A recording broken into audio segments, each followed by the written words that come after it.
Salam sejahtera Malaysia. Nampaknya ada lagi bakal kena.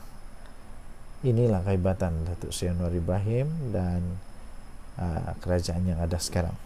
Biarlah orang benci-bencilah, yang penting rasuah mesti dihapuskan. Orang yang memang main rasuah, habislah. Memang terberak-berak lah kali ini. Tercirit-cirit lah kali ini. Ada menantu yang tidak berani balik lah. Ada anak sendiri yang sudah 2 kali kena dakwah di mahkamah lah. Macam-macam. Kali ini rasuah lebuh raya, rasuah projek lebuh raya. Kali ini 2 lagi termasuk Datuk telah direman. Seorang pengurusi dan pengarah syarikat subkontraktor direman dalam siasatan SPRM berkaitan pembinaan projek lebuh raya di Lembah Kelang. 2 individu lagi ditahan reman dalam perkembangan terkini untuk siasatan rasuah pencegahan rasuah, siasatan Suruhanjaya pencegahan rasuah Malaysia berkaitan pembinaan satu projek lebuh raya bernilai 1 bilion di Lembah Kelang. Menurut sumber, seorang pengurusi dan seorang pengarah untuk satu syarikat subkontraktor ditahan semalam ketika hadir memberi keterangan di Ibu Pejabat SPRM. Katanya pengurusi terbabit yang bergelar Datuk, sudah kaya raya pun masih lagi perlu makan rasuah kah? Datuk itu direman 5 hari sehingga 6 Julai. Manakala seorang pengarah syarikat direman 3 hari sehingga 4 Julai. Selepas perintah dikeluarkan oleh Mahkamah Magistrate Putrajaya pada hari ini. Kedua-dua suspek itu disyaki telah memberi rasuah. Memberi bukan menerima. Kedua-dua suspek itu disyaki telah memberi rasuah RM200,000 kepada pegawai-pegawai dalam badan berkanun sebagai balasan bagi mendapatkan kerja projek pembinaan lebuh raya yang sebelum ini dijalankan oleh satu syarikat yang lain menurut sumber. Mereka juga dipercayai turut memberi rasuah kepada pegawai-pegawai di sebuah syarikat konsesi lebuh raya untuk tujuan yang sama. Pengarah kanan bahagian siasatan SPRM Hishamuddin Hashim ketika dihubungi mengesahkan tangkapan tersebut, dan siasatan itu dijalankan di bawah Seksyen 16(B)(E) Akta SPRM. Dalam pada itu beliau mengesahkan semua suspek yang ditahan reman sebelum ini dilepaskan selepas tamat tempoh reman, termasuk Ketua Pegawai Eksekutif CEO Syarikat Konsesi Lebuh Raya pada Isnin dengan jaminan RM150,000. Terdahulu 9 individu termasuk seorang CEO bergelar Datuk dan 2 pengurusan tertinggi Syarikat Konsesi Lebuh Raya ditahan dalam siasatan badan anti rasuah itu. Badan muka kepada yang makan rasuah. Harap-harap lepas ni ramai lagi jerung-jerung yang sudah jadi kaya raya, sudah jadi besar perut kerana makan rasuah ditangkap. Ini perlu dihentikan. Apa komen anda? Adakah anda setuju dengan saya? Akan ramai lagi yang akan ditangkap? Kita tunggu saja nanti. Denyut Nadi Suara Rakyat bergema di channel ini. Jangan lupa untuk tekan butang subscribe, like dan share. Malaysia kita punya, cinta Malaysia pun kita jaga kita. Kita jumpa lagi, bye bye. Salam sejahtera Malaysia, Denyut Nadi Suara Rakyat bergema di channel ini. Saya hanya ingin bertanya, adakah Tuan Ibrahim sebenarnya sedang cuba menghina orang-orang di Sungai Bakap? Adakah dia sedang cuba untuk merendah-rendahkan orang di Sungai Bakap? Adakah dia punya fikiran, dia menganggap orang-orang Sungai Bakap ini tak cukup otak, tak cukup ilmu, tak cukup pendidikan, tak cukup akai nak fikir benda yang dia cakap tu betul ke tidak? Kalau memang betul kalau memang betul Tuan Ibrahim Tuan Man cakap benda yang dia buat dia cakap ketika ceramah kempen itu, ini seolah-olah satu penghinaan, merendah-rendahkan orang-orang di Sungai Bakap. Apa tidaknya? Bila dia buat saja ceramah, 2 sudah ceramah dia sekarang. Kalau 1 tidak apa. 2 ini maknanya memang berkali-kali dia fikir. Mungkin dia fikir orang-orang di Sungai Bakap ini otaknya rendah-rendah sampai ke lutut. Jadi orang-orang Sungai Bakap, pikirlah dalam-dalam, renung-renungkanlah, betulkah apa dia buat nih? Pertama, dia cuba untuk spin. Dia cuba untuk kelentong orang-orang di Sungai Bakap. Mungkin dia tak tahu kot bahawa orang Sungai Bakap pintar-pintar, bijak-bijak. Ada kawan-kawan sebenarnya saya ada juga kawan di Sungai Bakap. Bijak orangnya, pandai orangnya, pintar orangnya. Kalau setakat Tuan Ibrahim beri contoh calon dia ada ISO punya sijil, saya fikir itu bukan caranya Tuan Ibrahim. Janganlah cuba merendah-rendahkan pikiran orang-orang di Sungai Bakap dengan bagi contoh ISO. Aduh, orang Sungai Bakap bijak-bijak, pandai-pandai. Bukan macam ahli-ahli PAS kot. Ahli-ahli PAS apa saja pemimpin dia cakap, walaupun manusia dibagi ISO, sijil ISO macam kilang, semua walaun dalam PAS semua percaya saja. Tapi orang-orang Sungai Bakap bukan begitu ya. Itu pertama. Pertama bolehlah dimampunkan, boleh dimaafkan. Kut-kut lah dia tersilap cakap. Dia bukanlah berminat untuk nak spin atau kelentong. Tapi rupa-rupanya kali kedua pun benda sama berlaku juga. Apabila Tuan Ibrahim Tuan Man lagi teruk kali ini, dia bagi contoh yang lebih teruk, yaitu moto moto yang mungkin pakai diesel. Macam mana moto pakai diesel, tuan-tuan dan puan-puan? Saya pikir orang-orang di Sungai Bakap biasa nampak moto. Di Sungai Bakap ada motosikal besar, motosikal kecil, motosikal macam-macam, ada motosikal. Dan saya pikir orang-orang di Sungai Bakap pandai menilai motosikal itu naik isi minyak, diesel atau petrol. Janganlah merendah-rendahkan orang di Sungai Bakap, Tuan Ibrahim Tuan Man, sampai memberikan contoh, sampai beri contoh pula seolah-olah motosikal isi dengan diesel. Janganlah sampai macam tu, tak baik tau. Kalau nak tipu, nak kelentong, nak spin, kasih spin lah, tipulah orang-orang PAS, ahli-ahli PAS yang semua percaya apa saja pemimpin dia cakap betul tak pikir terus sentam, ini betul ikut je. Itu PAS. Tapi untuk orang-orang di Sungai Bakap pikirlah dalam-dalam, sesuai kada cakap macam begitu di kempen. Ada orang cakap dengan saya, kau tu memang pengundi PH.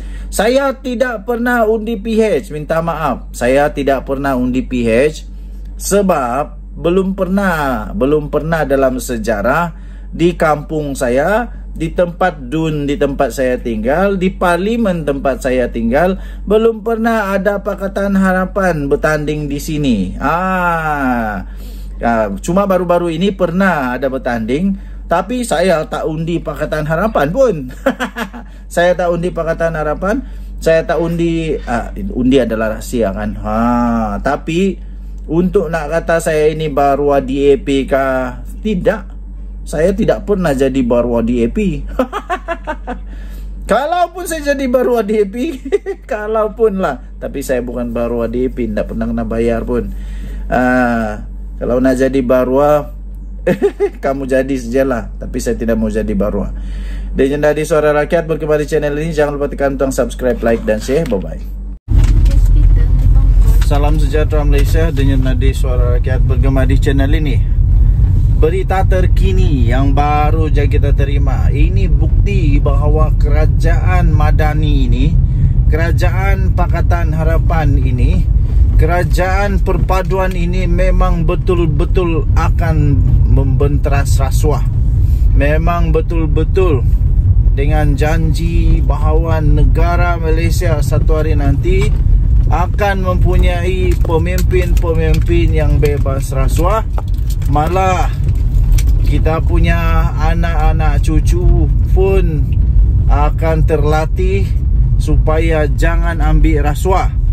Ialah banyak walaun, banyak walain, banyak walatuk banyak sangat itu yang memang tak sukalah.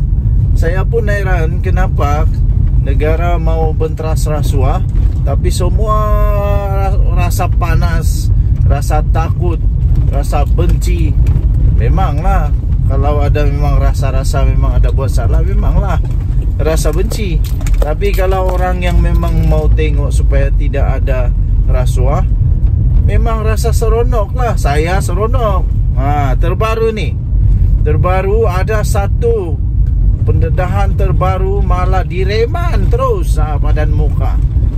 Seorang CEO Syarikat Konsensi Jalan Raya kalau tidak silap, direman kerana didakwa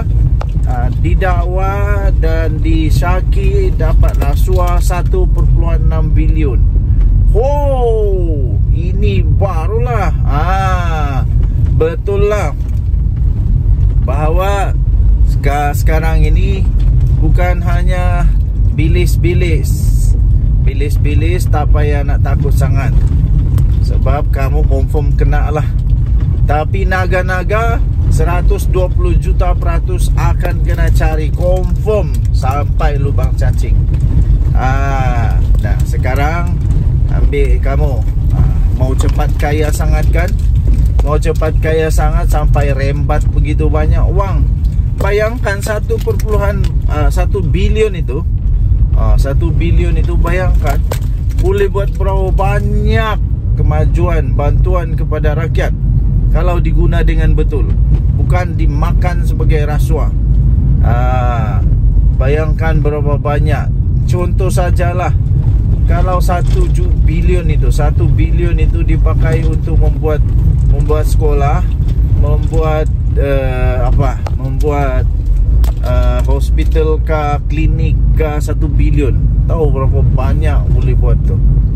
Berapa banyak boleh dibantu orang-orang miskin, pelajar-pelajar miskin. Tapi sebab ada manusia haprak hampes yang tamak nih, sampai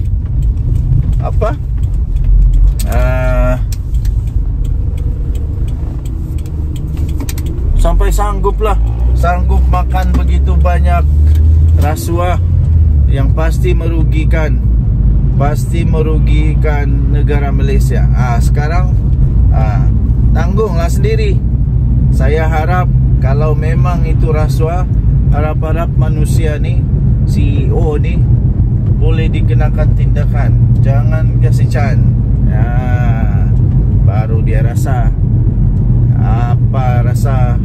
apa hadiah orang yang mencuri, menipu, berdosa. Denyut Nadi Suara Rakyat bergema di channel ini. Jangan lupa tinggalkan komen anda. Apa komen anda? Kita jumpa lagi. Tahniah saya ucapkan kepada SPRM yang telah berjaya membuat teamwork yang hebat, teamwork yang cukup hebat bersama dengan Perdana Menteri Datuk Seri Anwar Ibrahim. Kita jumpa lagi. Bye-bye.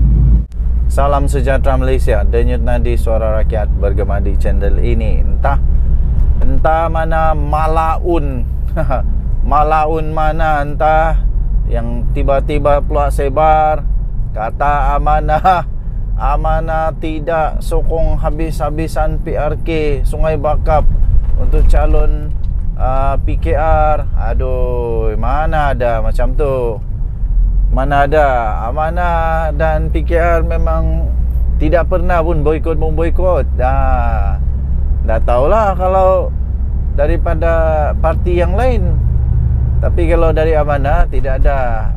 Telah dinafikan konon-konon ada memboikot. Tidak ada boikot ya. Dan inilah sebenarnya taktik terakhir para pengkempen, peraih undi, para pemancing undi, pengadu domba. Pengadu domba. Untuk dipancing undi, dibuatlah cerita, segala-gala cerita yang boleh jadi cerita. Jadi tuan-tuan dan puan-puan yang dihormati sekalian, memang sungguh kasihan apabila sudah tiada modal untuk mau dibuat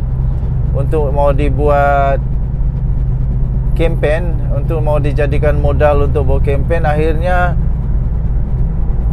terpaksalah mencipta naratif, mencipta cerita dongeng, mencipta reka-rekaan, macam-macam lah. Jadi bagi anda yang suka sangat membuat reka-rekaan, berhentilah buat reka-rekaan. Ini telah dinafikan. Amanah nafi, tak turun padang. Presiden amanah sendiri, iaitu Muhammad Sabu, telah mengulas satu persoalan mengapa amanah tidak dilihat bersama dalam parti komponen yang lain.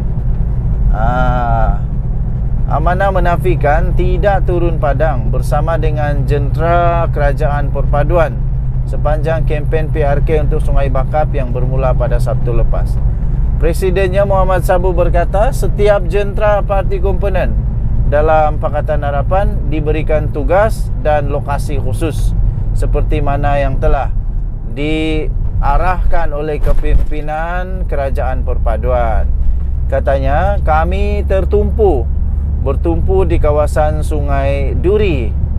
Di sana ramai pengundi yang majoritinya adalah Melayu, katanya ketika ditemui dalam program Jom Masak Menu Sihat Cita Rasa Pertubuhan Peladang Kawasan di Tasik Cempedak. Itu alasan dia. Jadi bagi anda yang tak tahu apa-apa, tapi lepas tu perasaan trip tahu, sok tahu, orang Indonesia bilang sok tahu semua, tak payahlah, bikin malu kamu saja. Bikin malu saja kalau sudah kedapatan menipu, sudah kedapatan membuat cerita. Jadi lebih baik jangan buat cerita. Ada teknik, ada strategi yang sudah dibuat oleh Amanah dan Pakatan Harapan. Jadi yang lain-lain tak payahlah nak sibuk-sibuk hal orang, sibuk-sibuk kelahkan calon yang kamu punya calon. Kasih naik-naik lah nama dia. Dia kan ada ISO. Ada ISO. Lepas tu dapat perkenan pula dengan General Perang untuk Perikatan Nasional, iaitu Sanusi. Bukan main lagi. Kena backup, kena payung habis oleh Abang Sanusi. Okey, Denyut Nadi Suara Rakyat bergema di channel ini. Begitulah kejadiannya di Sungai Bakap. Kita jumpa lagi. Bye-bye. Salam sejahtera Malaysia. Denyut Nadi Suara Rakyat bergema di channel ini. Memang betul-betul lah seperti yang sudah saya agak, bahawa si Muhyiddin Yassin bekas Perdana Menteri Malaysia yang dianggap paling gagal, yang selalu dicakap paling gagal, Perdana Menteri 33 bulan paling gagal. Dia sudah out of control of this Parti Bersatu, PPBM. Kenapa saya kata begitu? Kerana dia sendiri mengaku dia tidak tahu pun Tok Pa telah keluar daripada Bersatu. Senang saja. Logically, kalau memang dia ada kontrol, dia ada kuasa yang memang bagus kepada parti ini, pasti dia tahu semua yang ada dalam parti. Takkan muka besar macam Tok Pa dia tidak tahu sudah keluar Bersatu. Mustahil. Ialah kalau ada orang di kampung saya yang anggota ahli Bersatu keluar Bersatu, mungkin Muhyiddin boleh lah tidak tahu. Tapi kalau tiba-tiba Tok Pa yang begitu besar nama tu dia tidak tahu, memang Muhyiddin memang ada masalah ingatan kot. Jadi pertama, dia tidak ada lagi kuasa sebenarnya. Jadi siapa sebenarnya yang berkuasa dalam Bersatu? Azmin Ali? Hamzah Zainuddin atau siapa yang berkuasa sebenarnya dalam Bersatu sampai benda ni pun Muhyiddin Yassin tidak tahu. Ini kah yang mau jadi Perdana Menteri lagi? Macam mana Muhyiddin Yassin mau jadi Perdana Menteri kalau parti dia sendiri Tok Pa yang begitu besar pun dia tidak tahu pun sudah keluar daripada parti. Nanti kalau dia jadi Perdana Menteri, nanti macam mana dia mau tahu pula? Ada orang yang perlu bantuan, ada rakyat yang perlu bantuan. Nanti hanya orang-orang yang famous saja kah? Itu persoalan dia lah. Kedua, yang memang agak mengejutkan ialah Muhyiddin Yassin seolah-olah ada sesuatu yang dia risau dengan Tok Pa. Ada sesuatu yang dirisau dengan Tok Pa, yaitu adakah Tok Pa akan berpaling dari kawan menjadi lawan? Adakah dari lawan menjadi lawan? Saya pun tidak pasti, saya pun tidak tahu apa yang bakal terjadilah. Tapi yang pasti menjadi satu yang sangat pelik bagaimana Muhyiddin Yassin tidak tahu. Adakah memang ada gerakan di dalam Bersatu secara diam-diam yang Muhyiddin Yassin tidak tahu? Adakah ini adalah tanda utama yang sangat jelas yang menyatakan bahwa ada gerakan di dalam Bersatu yang Muhyiddin tidak tahu? Kenapa saya kata begitu? Kalau benda besar gajah macam Tok Pa ni, isu macam Tok Pa ni berlaku dan Muhyiddin tidak tahu, bayangkan isu sekecil semut isu sekecil semut yang Muhyiddin tidak tahu, berapa banyak yang dia tidak tahu. Jadi tidaklah sesuai untuk Muhyiddin Yassin jadi Perdana Menteri, saya rasa sekali lagi, kerana kredibiliti dia sudah tercalar di mana dia tidak lagi dapat ada skill, tidak ada lagi kompetensi dia untuk menjadi pemimpin yang serba tahu. Kami mau Perdana Menteri yang serba tahu. Mana kami mau Perdana Menteri yang semua dia tidak tahu. Kalau semua dia tidak tahu, baguslah kucing saya yang jadi Perdana Menteri. Sebab kucing saya pun tidak tahu apa-apa, jadi lebih baik kucing saya jadi Perdana Menteri. Apa pendapat anda? Sila tinggalkan komen. Denyut Nadi Suara Rakyat bergema di channel ini. Jangan lupa tekan butang subscribe, like dan share. Malaysia kita punya, cintai Malaysia aku, kita jaga kita. Kita jumpa lagi, bye-bye. Salam sejahtera Malaysia, Denyut Nadi Suara Rakyat bergema di channel ini. Tuan-tuan dan puan yang dihormati sekalian, ini ada satu tajuk berita yang sungguh lucu. Saya ketawa sampai keluar air mata tahu, sampai keluar air mata. Aduh, sekarang kempen di dunia ini pelik bin ajaib. Ini kempen yang memang sudah sah, confirm, terdesak, tidak ada cara lain lagi untuk menang. Sampai ini pun jadi kempen. Tiba-tiba calon pas tiba-tiba menurut tajuk ini yang saya tempelkan di sini nih, tiba-tiba saya nampak dia kongsi, tajuk dia dikongsi pula keputusan SPM anak yang dapat 11A. Yang saya heran, apa kena mengena anak dia dengan dia mau jadi YB? Apa kena mengena? Ya, mungkin saya faham, mungkin dia mau bagi tahu kepada pengundi bahawa kalaupun dia tidak berpendidikan, dia tidak pandai tulis surat, tidak pandai tulis laporan, tidak pandai untuk buat ucapan, tidak pandai untuk buat kertas kerja, dia mau bagi tahu mungkin anak dia boleh tolong tulis surat, tulis ucapan, tulis laporan, tulis kertas kerja. Ini KYB yang perlu ada di Sungai Bakap. Ini KYB yang perlu ada di Sungai Bakap, yang terpaksa jual anak dia punya keputusan untuk mau menyatakan kepada pengundi bahawa dia perlu untuk diundi. Aduh, kalau begini lebih baik jangan undi dia, kita undi anak dia. Kan anak dia ada plus 11A. Cemerlang tu anak dia, tahniah diucapkan kepada anak yang cemerlang. Tapi belum pernah saya nampak ada calon YB, ada calon yang mau bertanding di PRK kah, PRU kah, PRN kah, yang tiba-tiba tak semena-mena dia pakai pula dia pakai pula keputusan anak dia untuk mau raih undi. Ini betul-betul lucu dan saya pikir betul-betul sudah terdesak untuk mau dapat undi. Nah, jadi orang-orang di Sungai Bakap pikirkanlah. Kalau mau dapat YB yang ada anak cemerlang, undilah dia. Tapi kalau mau dapat YB yang memang betul-betul dia sendiri cemerlang, dia pun cemerlang, anak dia pun cemerlang, dia ada PhD, dia pandai buat laporan sendiri, pandai buat ucapan sendiri, pandai buat kertas kerja sendiri, pandai buat laporan sendiri, semua dia pandai buat. Undilah orang yang ada PhD.